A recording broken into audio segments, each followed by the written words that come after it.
Magandang araw kaibigan! Tuloy po kayo sa Felicidad's Channel. Sa mga kwento ng buhay at pag-ibig na hinalukay sa natatagong baul ni Felicidad. Pero bago po tayo magpatuloy, huwag niyo pong kalilimutan na i-like ang video, i-subscribe ang channel, at i-click ang notification bell para lagi kayong updated sa mga parating pa na upload.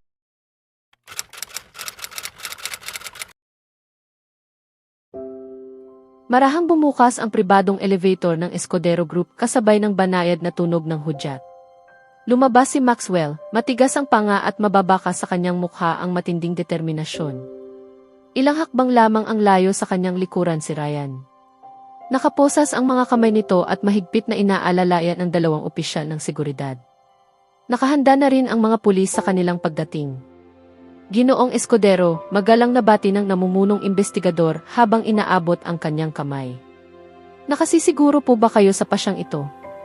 Kapag isinailalim na namin siya sa kustodya, wala nang paraan upang bawiin pa ito. Malamig na parang yelo ang titig ni Maxwell. Wala nang dapat bawiin. Inamin na ni Ryan ang lahat. Ang kanyang salaysay, kasama ng mga ebidensyang nakalap namin, ang maglalantad sa tunay na utak sa likod ng buong sabotahe. Isama na ninyo siya. Namutla si Ryan at hindi man lamang nagawang salubungin ang tingin ni Maxwell habang inaakay siya ng mga pulis papalayo. Sa loob ng ilang sandali, nabalot ng katahimikan ang pasilyo. Tanging ang papalayong lagapak ng kanilang mga yabag ang maririnig. Marahang huminga ng malalim si Maxwell. Unti-unti niyang naramdaman ang bigat ng pasyang kakasimula pa lamang niyang isakatuparan na tila tuluyang dumagan sa kanyang dibdib. Wala nang atrasan. Maya-maya inagring ang telepono ni Maxwell na nasa ibabaw ng kanyang mesa. Lumitaw sa screen ang pangalan ni Richard. Kaagad niya itong sinagot. Dad, napatawag kayo. Matalas na tila latigo ang tinig na sumalubong sa kanya mula sa kabilang linya. Ipinasa kamay mo sa pulisya ang hacker. Oo, Dad. Isinangkot mo na ngayon sa kahihiyan sa harap ng publiko ang pamilya Gokongwei, mariing wika ni Richard. Halos may tuturing na silang bahagi ng ating pamilya, Maxwell. Ilang dekada nang matatag ang ugnayan ng mga Escudero at Gokongwei. Ganito ba ang paraan ng iyong pagbabayad sa tiwalang ibinigay nila sa atin? Dahan-dahang tumayo si Maxwell. Humigpit ang kanyang panga habang mahigpit niyang hawak ang telepono, nananatiling matatag sa pasyang alam niyang hindi na niya kailanman urungan. Hindi ko isinapubliko ang kahihiyan ni Charles. Isa siyang taong may integridad. Alam niyang kailangang harapin ni Cassandra ang mga bunga ng kanyang ginawa. Higit kanino man, naunawaan niya na hindi ito usapin ng ating mga pamilya. Ito ay usapin ng katotohanan. Mahigpit na hinawakan ni Maxwell ang telepono, ngunit nanatiling kalmado at pantay ang kanyang tinig. Haharapin ni Cassandra ang nararapat na pananagutan. Para kay Amara. Para sa Venture and Corporation. Para sa ating lahat. Maaari mo sanang pinatahimik na lamang ito.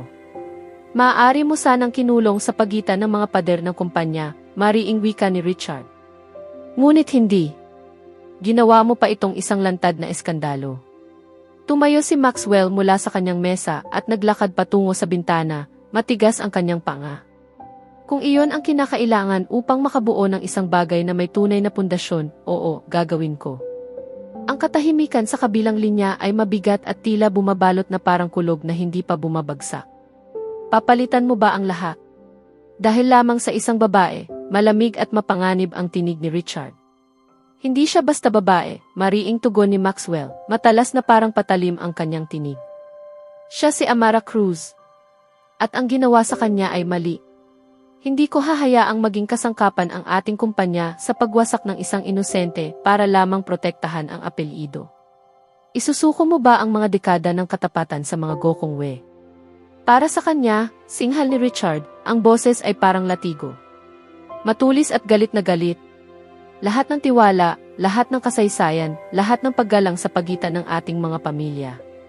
At handa mo itong sunugin dahil sa palagay mo ay mas mahalaga ang isang babae kaysa sa lahat ng iyon. Hindi na tinag si Maxwell. Nanatiling kalmado ang kanyang tinig. Ang tinig ng isang taong matagal nang nakapagpasiya. Hindi ito tungkol sa pagpili sa kanya laban sa kanila.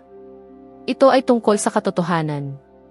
At hindi ko hahayaang gamitin ang ating pangalan upang protektahan ang isang kasinungalingan. Isang mahabang katahimikan ang bumalot sa kabilang linya, mabigat, naniningil at tila nagbabanta. Sa wakas ay muling nagsalita si Richard, ngunit ngayon ay mas mababa, mas malamig at mas mapanganib ang kanyang tinig. Kung ipagpapatuloy mo ito, Maxwell, mawawala sa iyo ang lahat. Ang iyong pwesto sa Escudero. Ang iyong mana. Ang buhay na inihanda ko para sa iyo. Mabilis na kinuha ni Maxwell ang kanyang jacket, matigas ang panga at bakal ang paninindigan. Kung ganoon, magtatayo ako ng sarili ko, mahina ngunit matatag niyang wika. At pinutol niya ang tawag bago pa makasagot ang kanyang ama. Walang nasayang na sandali, lumabas si Maxwell ng kanyang opisina, tuluyang nakapako na ang kanyang desisyon. Pagdating niya sa lobby, naghihintay na roon ang public relation team ng Escudero Group. Nakaayos na ang lahat para sa nakatakdang press conference. Ngunit hindi huminto si Maxwell. Ngayon, sa wakas, malalaman ng buong mundo ang katotohanan. Puno ng ingay ang silid. Maraming mamamahayag, sunod-sunod ang pag-click ng mga kamera, at ang mga ilaw ay tumatama sa logo ng Escudero Group sa likod ng entablado. Nang humakbang si Maxwell patungo sa mikropono, unti-unting humupa ang ingay at napalitan ng isang mabigat at tensyong katahimikan. Magandang hapon, panimula niya, matatag ang tinig na umalingaw sa buong silid. Bilang punong tagapagpaganap ng Venture and Corporation, isang subsidyarya ng Escudero Group, ako ay humaharap sa inyo ngayon upang tugunan ang mga paratang na kamakailan lamang ay ibinato laban sa aming kumpanya, kaugnay ng pagnanakaw ng intelektual na pag-aari. Huminto siya sandali. Tanging ang pagtili ng mga kamera ang maririnig habang bumibigat ang hangin sa paligid niya. Matapos ang masusing panloob na investigasyon, kinumpirma namin na ang mga paratang na ito ay hindi lamang walang katotohanan, kundi bunga ng isang sinadyang at malisyosong sabotahe. Ang taong responsable ay natukoy na, at ang lahat ng ebidensya ay naipasa na sa mga otoridad. Ang Venture and Corporation at ang Escudero Group ay buong pusong makikipagtulungan sa patuloy na investigasyon upang matiyak na maipagkakaloob ang nararapat na katarungan. Huminga ng mabagal si Maxwell bago nagpatuloy, bahagyang lumambot ang kanyang tinig, ngunit bawat salita ay malinaw at mabigat ang bigat. Higit sa lahat, nais kong linawin na ang Venture and Corporation ay hindi kailanman nanggopya o nagnakaw ng ideya mula kaninuman. Ang aming mga gawa ay orihinal, at nararapat lamang na makuha ng aming koponan ang buong pagkilalang matagal na nilang pinaghirapan. Ang kanilang mga ideya ay kahanga-hanga at nararapat sa pagkilalang kanilang pinagsikapan. Bahagya siyang huminto, isang saglit lamang, bago itinuon ang tingin direkta sa mga kamera. Para kay Ginang Amara Cruz, ikaw ay inapi. Dahil sa mga ginawa ng iba. Dahil sa kumpanyang ito. At dahil sa akin. Ngayon, ginagawa ko ang unang hakbang upang maitama iyon. Sumabog ang silid sa sunod-sunod na sigaw ng mga tanong at walang tigil na pag-flash ng mga kamera, ngunit umatras si Maxwell mula sa mikropono, nananatiling matatag ang kanyang mukha. Nasabi na niya ang lahat ng kailangan niyang sabihin. Sa mansyon ng Escudero, pinapanood ni Richard ang replay ng press conference sa isang channel ng balita sa negosyo. Matigas ang kanyang panga habang pinagmamasdan ang bawat eksena. Nang matapos ang segment, lumipat siya sa isang financial news portal. Pare-parehong headline ang sumalubong sa kanya. Pawang malalaking balita tungkol sa pahayag ni Maxwell. Maingat niyang ibinaba ang tablet sa mesa, ang katahimikan sa silid ay mas mabigat at mas mapanganib kaysa anumang sigaw. Sa loob ng maraming taon, hindi kailanman sumuway sa akin ang batang iyon, mahina ngunit hindi makapaniwalang wika ni Richard. At sa unang pagkakataon na ginawa niya iyon. Para sa isang babaeng wala namang halaga sa pamilyang ito. Itinuon niya ang tingin sa apoy ng fireplace, habang ang pagkadismaya ay tila humuhubog ng malalalim na guhit sa kanyang mukha. Ang sarili kong anak. Pinili siya kaysa sa lahat ng itinayo natin. Higit sa mga Escudero. Higit sa akin. Sa sarili niyang ama. Si Amara ay nakaupo sa hapagkainan sa kusina ni Miranda, ay hawak na tasa ng tsaa na unti-unti nang lumalamig sa kanyang mga kamay. Ang katahimikan ng paligid ay tila dumidiin sa kanya. Mabigat, puno ng mga hindi nasasabi.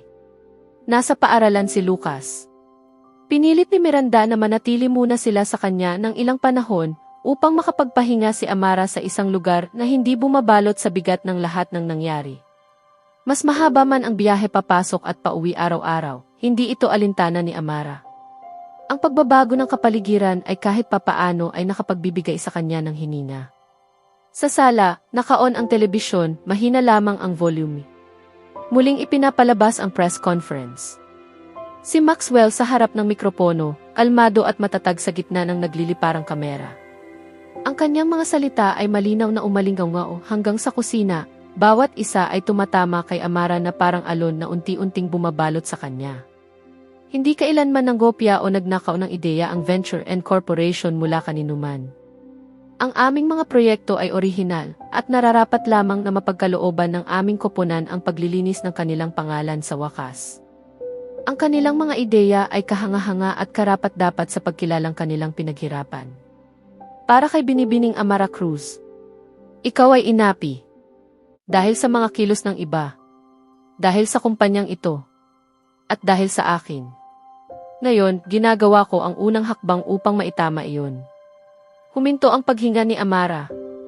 Lalong humigpit ang pagkakahawak niya sa tasa. Nang matapos ang video, dahan-dahan niyang inabot ang kanyang telepono. Ang parehong teleponong matagal niyang pinatay mula pa noong araw na umalis siya sa Venture and Corporation. Nagliwanag ang screen, bumungad ang mga abiso, napakaraming hindi pa nababasang mensahe at mga hindi nasagot na tawag. Mga kasamahan niya, mga kaibigan, hindi sila tumigil sa pakikipag-ugnayan. May mga maikling mensahe ng pag-asa, mga salitang nagsasabing lumaban siya, na naniniwala sila sa kanya na hindi siya nag-iisa. At pagkatapos ay nakita niya iyon. Isang mensahe mula kay Maxwell. Petsa ay mismong araw na sinuspinde siya ni Richard Escudero. Sana ay makayan mo pa ng kaunti. Aayusin ko ito. Hahanapin ko ang katotohanan. Naniniwala ako sa'yo. Matagal na napatitig si Amara sa screen, mabigat ang kanyang dibdib. Marami pang hindi nasagot na tawag mula sa kanya pagkatapos noon. Halos araw-araw hanggang kamakailan lamang. Patuloy siyang nakatulala sa mga mensahe nang biglang magliwanag muli ang kanyang telepono. Pangalan niya. Tumalon ang tibok ng kanyang puso.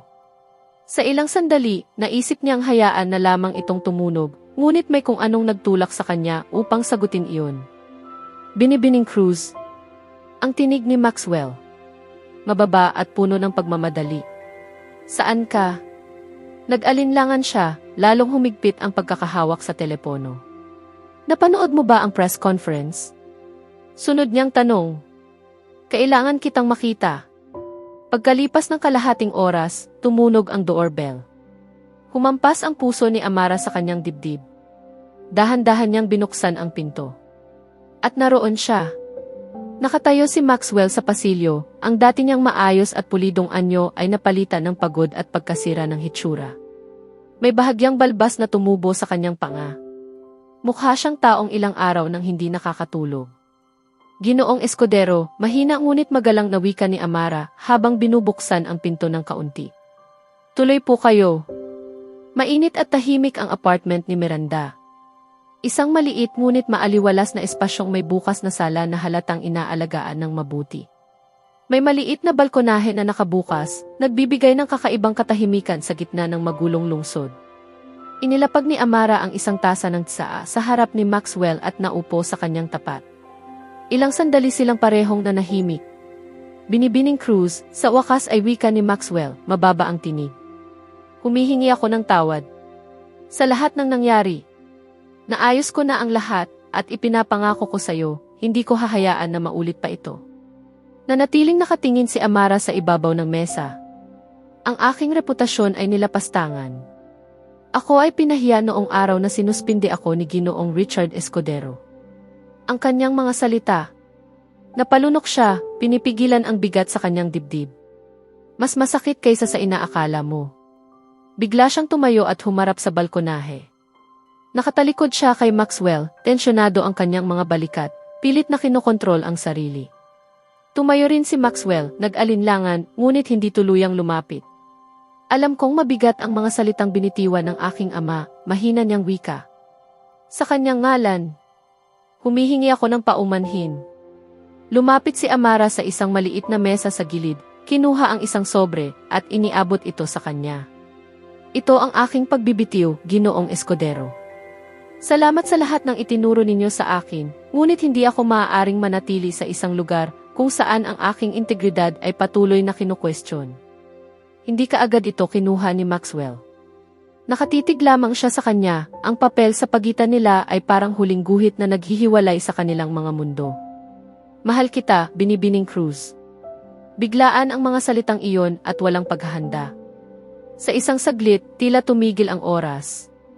Nagtama ang kanilang mga paningin. Naramdaman ni Maxwell na parang may bumitaw sa kanyang dibdib sa mismong pag-amin niya.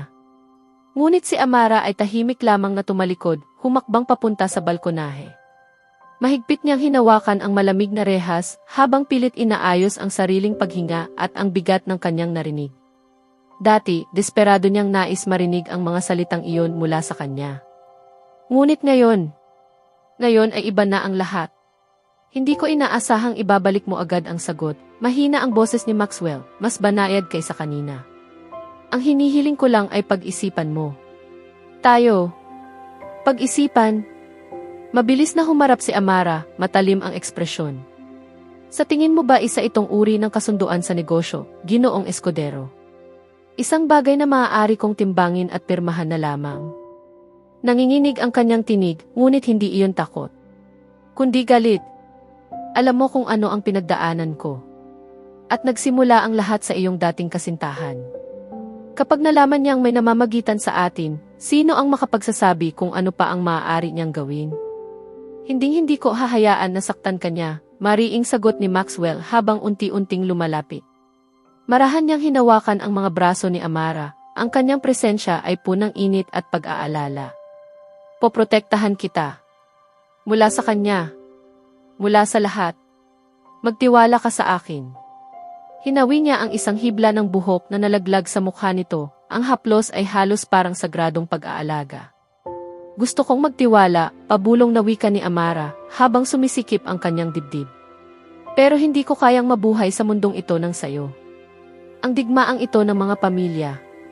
Ang mundong puno ng korporasyong labanan. Pagod na ako. Gusto ko lang ng payak na buhay kasama ang anak ko. Kung gayon, hayaan mo akong maging bahagi ng buhay na iyon, sagot ni Maxwell. Isang kamay niya ang marahang humawak sa pisngi ni Amara, ang isa naman ay sa kanyang baywang. Bigyan mo ako ng pagkakataon, Amara. Parang binigla ang puso niya. Matagal na niyang pinangarap ang sandaling ito.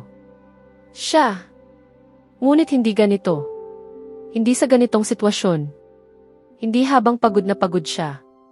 Hindi habang wasak pa ang loob niya.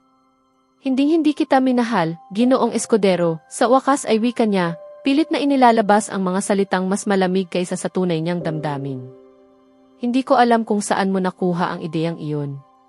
Para sa akin, isa ka lang aking naging boss. At pagkatapos nito, dati kong boss na lamang. Mapait ang bawat salita sa kanyang dila. Bawat isa ay tila bumabalik at sumasaksak din sa kanya. Napasinghap si Maxwell, ngunit hindi siya kumilos. Nakatitig lamang siya sa mukha ni Amara, parang naghahanap ng kahit anong palatandaan na hindi iyon totoo. Sandali siyang nanatiling nakatayo, hinahayaan ang katahimikan na dumagan sa kanya, hinahayaan ang bigat ng pagtanggi na unti-unting lumubog sa kanyang dibdib. May kung anong kumirot sa loob niya. Hindi galit, hindi pride. Kundi isang mas tahimik, mas mabigat na bagay. Pagkawala. Umatras si Amara, binitiwan ang pagkakahawak niya, at lumapit sa pinto. Ginoong Escudero, malamig at kontrolado ang kanyang tinig. Umalis na po kayo. Wala na tayong dapat pang pag-usapan. Sa ilang sandali, hindi kumilos si Maxwell. Pagkatapos, dahan-dahan siyang humakbang palampas sa kanya, bawat galaw ay tila pilit na kinokontrol, puno ng pagpipigil. Ngunit nang magpantay ang kanilang mga tingin, huminto siya. Nanatili ang kanyang mga mata kay Amara. Madilim, puno ng mga salitang hindi na niya kayang sabihin. Pasensya na sa paggambala, mahina niyang wika, garalgal ang tinig na tila may dalang bigat na higit pa sa isang paghingi ng tawad. Ingatan mo ang sarili mo, Amara. Kahit hindi ako ang kasama mo. Sa isang iglap, tila tumagos ang kanyang tingin sa kaibuturan niya. Isang hindi binigkas na pag-amin, isang pakiusap at isang pamamaalam, lahat ng sabay-sabay. Pagkatapos ay pinilit niyang tumalikod. Bawat hakbang niya palayo ay tila mabigat, parang bawat isa ay kapalit ng isang paalam na hindi na maaaring bawiin. Humigpit ang pagkakahawak ni Amara sa gilid ng pinto. Nanatiling tuwid ang kanyang likod, habang ang kasinungalingan na kanyang binitiwan kanina ay paulit-ulit na umaalinggaw sa kanyang isip. At nang tuluyang sumara ang pinto sa likuran nito, parang biglang gumuho ang kanyang dibdib. Ang katahimikan sa loob ay tila sugat na hindi mapigilang dumugo. Nanatiling nakatayo si Amara sa loob ng ilang sandali, ang kanyang kamay ay nakahawak pa rin sa seradura ng pinto. Hanggang sa tuluyang manghina ang kanyang mga tuhod. Dahan-dahan siyang bumagsak sa sahig, nakasandal sa pinto, habang tahimik na umaagos ang kanyang mga luha. Walang hikbi. Walang tinig. Tanging isang tahimik ngunit napakabigat na sakit. Ang unti-unting pagguho ng isang pusong pilit na nilalabanan ang sarili. Sa isang banda, nakahinga siya ng kaunti. Masakit man, alam niyang totoo ang kanilang nararamdaman ni Maxwell. Hindi niya iyon inimbento. Hindi siya nag-iisa sa bigat na iyon. Ngunit hindi iyon sapat upang baguhin ang katotohanan. Si Maxwell ay kabilang sa mundong binuo sa kapangyarihan, pamana at digmaan. Isang mundong muntik na siyang durugin noon at maaaring muling gumiba sa kanya sa hinaharap. At siya, ang nais lamang niya ay kapayapaan. Pinunasan ni Amara ang kanyang mga luha gamit ang nanginginig na mga kamay, saka isinandal ang noo sa kanyang mga tuhod. Matagal siyang nanatili roon, pilit pinapakalma ang paghinga, pilit kinukumbinsi ang sarili na tama ang naging pasya niya. Sapagkat kahit gaano pa man nanabik ang puso ko kay Maxwell Escudero, alam kong hindi ko kailanman kakayaning mabuhay sa mundong kanyang ginagalawan. Pinangarap ko ang sandaling ito. Hindi minsan, kundi libong ulit. Sa bawat tahimik na sulok ng aking isipan, paulit-ulit ko itong binuo at inasam. At nang sa wakas ay dumating iyon. Nang marinig ko ang mga salitang matagal ko nang hinihintay mula sa iyo. Nanginig ang puso ko na tila isang ibong matagal nang nakalimutang lumipad. Kailupit ng tadhana, na ang pinakamatamis na ligaya ay maaari palang magdala ng kasintinding dalamhati. Nais kong sabihin sa iyo ang lahat.